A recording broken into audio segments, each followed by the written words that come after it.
आगे बताया कि शब्द सैन सतगुरु की पहचानी, पाया अटल सुहागरे, नितानंद महबूब गुमानी, प्रगटे पूर्ण भागरे। ये नितानंद जी महाराज ब्राह्मण परिवार में, ब्राह्मण कुल में इनका जन्म था। इनका बचपन का नाम नंदलाल था और ये नारनौल के नवाब के वहां तहसीलदार के पद पर नौकरी करते थे। इनके माता पिता मर चुके थे। नाना नानी ने इनकी परवरिश की थी। इनके नाना जी जो है वो बीरबल खानदान से थे, जो बीरबल अकबर के आप किस्से सुना करते हैं, उस बीरबल खानदान के ब्राह्मण थे और नारनौल के नवाब के वहां किसी ऊंच पद पर विराजमान थे। उसने ही अपने दोते को वहां तहसीलदार लगा रखा था। नित्यानंद जी की शादी होगी थी। एक दिन ऐसे परिवर्तन आता है जीवन में। एक संत थे गुमानी दास जी, वो वैष्णव साधु थे, विष्णु जी के उपासक थे। उन्होंने ऐसे ही जहां नित्यानंद जी अर्थात ये नंदलाल तहसीलदार जी अपने मकान में रहा करते थे, उसके साथ में किसी के घर में सत्संग था। अब वो तो उसमें पहले तो ब्राह्मण, ऊपर तक फिर इतनी बड़ी पोस्ट तहसीलदार। आज तो डीसी को भी इतना महत्व नहीं है, पहले तहसीलदार को इतना महत्व हुआ करता था। तो दूसरे के घर में जाओ तो अपनी बेइज्जती मानना। उधर से परमात्मा की महिमा के वचन उसके कानों में गिरे, क्योंकि वो पुण्यात्मा थी। तो एकदम वो फड़क के छत पर आ बैठा, वहां कुर्सी डालकर बैठ गया। छत पर गर्मियों के दिन थे, सारा सत्संग सुना। शेष रात उसने नींद नहीं आई।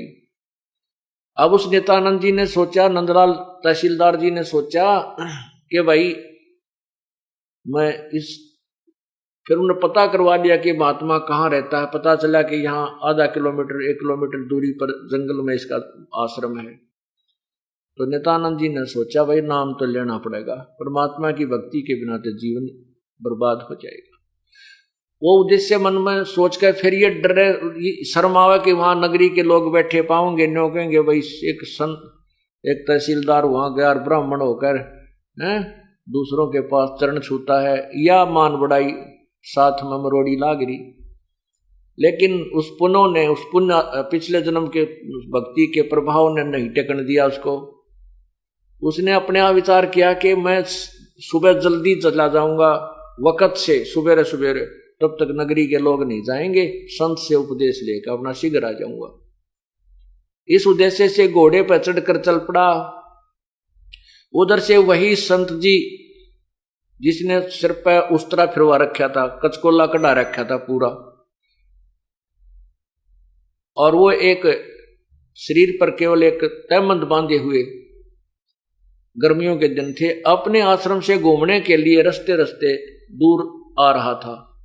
उधर से ये तहसीलदार नंदलाल जी जा रहे थे घोड़े पर बैठ कर, ब्राह्मण थे।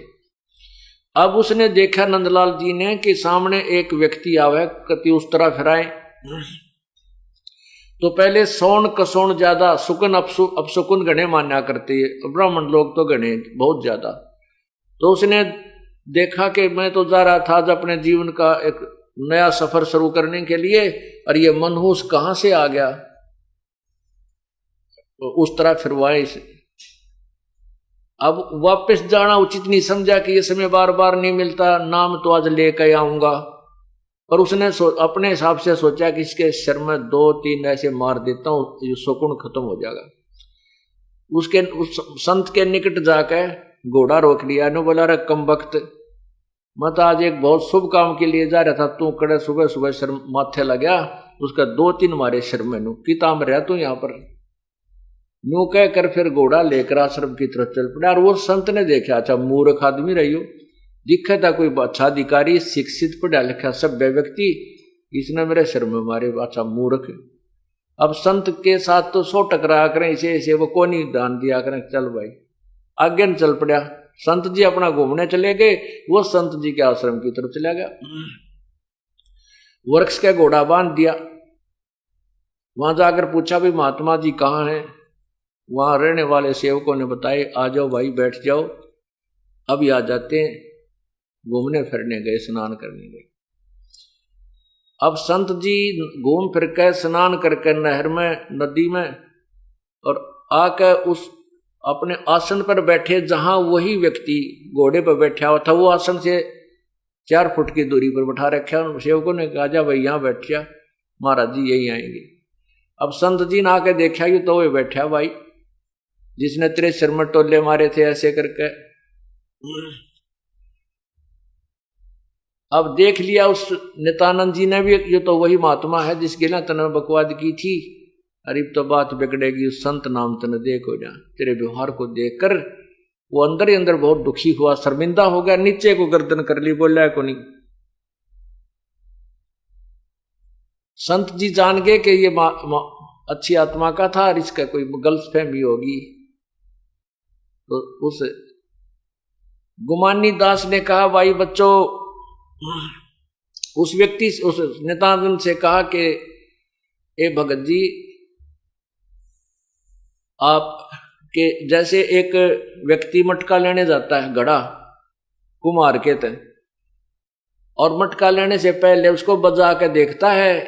एक आने का मटका लेकर 6 बटोले मारता, उसको देखता है ये कहीं खरा है या खोटा, ये कहीं से गड़बड़ तो नहीं है इसमें। और बेटा तने गुरुजी बजा के देख लिया, क्या दिक्कत होगी? आपने तो अपने जीवन का सौदा करना था और गुरुजी को बजा के देख लिया, कोई बात ना बेटा, तो शर्मावा मत ना।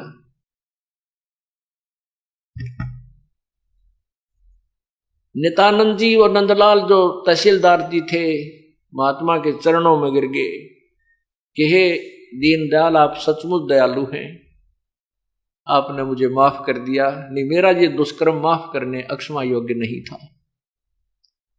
उनको उपदेश दिया। फिर उसकी इतनी लो लाग गई कि नौकरी से आते ही सीधा सत्संग में, आश्रम के वहां। ये उसकी पत्नी को गवारा नहीं हुआ, क्यों बहन को चिंता हो जाती है बगैर ज्ञान के कि बाबा बन जाएगा, घर छोड़ देगा, तेरी बिरयान माटी हो जाएगी। तो उस लड़की ने 1-2 बार उस महात्मा से कहा कि आप मेरे पति को यहाँ मत आने दिया करो, इनको कह दो यहाँ नहीं आवे। और आपने पता नहीं क्या खिला पिला दिया, ये घर में कम रहता है और आपके पास ज्यादा आता है। उसने कहा, बेटी मैंने कुछ नहीं कहा, इसका कोई पिछला संस्कार है, और आप भी भक्ति करो बेटा, भक्ति किया करें, परमात्मा का नाम ले। हुआ तो नहीं मानी, लेकिन इतना विरोध करने लगी कि एक दिन नित्यानंद जी सुबह सुबह जल्दी जाते थे दर्शन करने, उससे भी पहले उठकर वो घर से निकलकर दूसरी साइड से महात्मा के आसन पर जा बैठी जहां संत जी विराजमान होते थे। अब वो वहां पर गया, उसने देखा कि यह तो भगतनी बैठी है, बड़ी शर्म आई उसने। क्या कहेंगे गुरुजी? तो वो इतने में गुरुजी आ गए महात्मा जी से। उस लड़की ने बहुत बुरा भला कहा। नंदलाल जी वापस आ गए उस बहन के साथ, उस समय कुछ नहीं बोले, लेकिन आत्मा में इतना दुख हो गया कि भगवान, या तो मेरे प्राण ले लो, या तो ये रास्ता नहीं मुझे बताना था प्रभु, और ये अधूरा रह गया तो मेरा जीवन व्यर्थ है। और या इस भगतमती के माटी संगवा ले, या इसको सद्बुद्धि दे दे परमात्मा, या भी भक्ति कर ले। तो ऐसे महीना 20 दिन उनकी संघर्ष चलता रहा। 2 महीने 3 महीने चला। परमात्मा की कृपा हुई, वह बहन बीमार होगी और 10-15 दिन के अंदर उसकी मृत्यु होगी। उसके बाद नंदलाल ने अपना घर भी त्याग दिया, नौकरी भी त्याग दी, और महात्मा की दीक्षा लेकर के अपनी भक्ति करने लगा। उसने फिर यहाँ दादरी के पास 4-5 गांवों की एक सीमा लगती इकट्ठी, जैसे माजरा, बगेवा, बास, ये 2-3 गांव हैं। 4-5 गांव की एक सीमा है। वहां एक पहले जंगल बहुत बड़ा था, उसको जटेला जोड़ बोलते हैं। वहां करके उन्होंने अपनी शेष भक्ति की। अब देखो पुण्यात्मा नित्यानंद जैसे महापुरुष को यदि सतलोक का मार्ग मिल जाता तो वो तन मन धन से वहीं जाता, लेकिन उनको केवल वैष्णव साधु मिला। उसने जो ज्ञान दिया उसके आधार पर उसने अपना समर्पण कर दिया। मोक्ष नहीं हुआ नित्यानंद जी का। स्वर्ग तक की उसने साधना की, स्वर्ग में जाकर के फिर वापस आएगा। अब इन्होंने स्वर्ग को ही बेगमपुर मान रखा है, इस स्वर्ग को ही बेगमपुर यानी सतलोक मान रखा है। बेगमपुर माने वहां कोई दुख नहीं होता, नहीं कि और स्वर्ग में तो जितना दुख है कितना भी को नहीं। पहला दुख तो यह है कि हमारी जेब कटे, हमारा पुण्य समाप्त हो, सबसे बड़ा धोखा हमारे साथ है। फिर वहां पर भी यही राग द्वेष खेचा तानी नाचने गाने सारी बकवाद जो यहां नहीं है उपलब्ध, वो स्वर्ग के अंदर है। जैसे छोटे शहरों के रेस्टोरेंट में सभी सुविधा नहीं होती, तो बड़े शहरों के रेस्टोरेंटों में सारी बकवादें मिल जाती हैं, लेकिन वहां जाता है पैसे वाला ही, गरीब आदमी उन रेस्टोरेंटों में नहीं जा सकता। इसी प्रकार ये स्वर्ग रूपी और महास्वर्ग रूपी जो रेस्टोरेंट हैं, यहाँ पर उस राम नाम के वो धनी जाते हैं जिनकी कमाई गणी है, और वहां पर अपने पुण्य को खत्म करके फिर 84 लाख योनि में आ जाते हैं। ये सिलसिला केवल सतलोक में जाने से ही समाप्त होगा, सचखंड में जाने से समाप्त होगा। उसके जाने की विधि आपको यहाँ बताई जाती है बरवाला सतलोक आश्रम में, और उसी से हम इसका छुटकारा पाएंगे। तो उस समय अब उस नित्यानंद जी महाराज ने क्या कहा था कि ब्राह्मण कुल में जन्म था मैं करता बहुत मरोड़, और गुरु गुमानी दास ने दिया कुबद गढ़ तोड़। ओए होए, आज हम छोटे सी कोई पोस्ट मिल जाती है, थोड़ा सा धन हो जाए, एक कोठी और कार हो जाती है, तो हम फूले नहीं समाते। जैसे समाज के हिसाब से उच्च जाति में जन्म हो जा और फिर धन चोखा हो जा, बढ़िया कोई पोस्ट या पैसे की व्यवस्था घनी हो जा, तो घनी मरोड़ हो जाती है हमारे अंदर। आज से 250 वर्ष 300 वर्ष पहले जब नित्यानंद जी थे, उसमें ब्राह्मण जाति को एक विशेष आदर दिया जाता था। छोटे से बालक ने भी दादा कहा करते।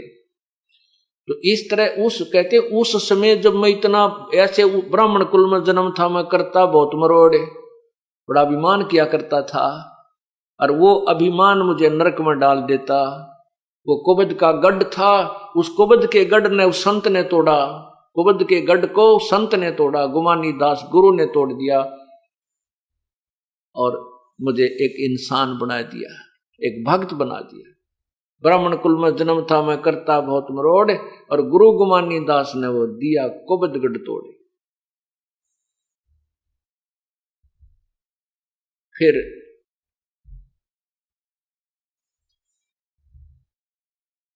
वो नित्यानंद जी अपनी जैसी साधना की वो अपने करके चले गए। उससे हमने सभी ने ये शिक्षा लेनी है। अब देखो, एक बच्चा किसी कोर्स में दाखिला ले रहा है, प्रवेश पा लिया, एक ने किसी कोर्स में पा लिया, जो जैसा कोर्स करेगा उसको उस वैसा ही बेनिफिट मिलेगा। तो हमने पूर्ण परमात्मा की प्राप्ति करनी है, उसके लिए जो ट्रेनिंग, उसके लिए जो कोर्स है, वो इस सतलोक आश्रम बरवाड़ा और क्रोथा में कराया जाता है।